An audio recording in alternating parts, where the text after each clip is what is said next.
Ciao amici e benvenuti in questo nuovo video. Col video di oggi andiamo a vedere il proseguo della costruzione della macchina a tre lavorazioni. Nel video scorso avevamo visto la costruzione della levigatrice a disco, in questo video andiamo a vedere la costruzione della levigatrice a nastro. Questa levigatrice a nastro.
Come potete vedere il motore gira bene.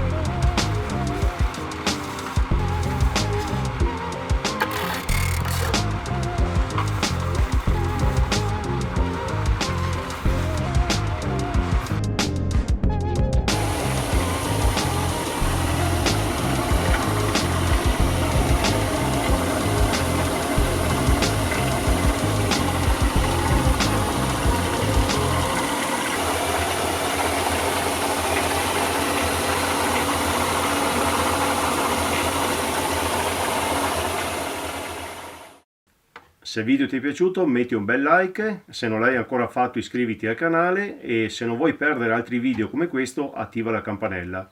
Nel prossimo video andremo a terminare la macchina aggiungendo, oltre alla levigatrice a disco, la levigatrice a nastro, anche una filiera automatica. Grazie ancora e ci vediamo alla prossima. Ciao!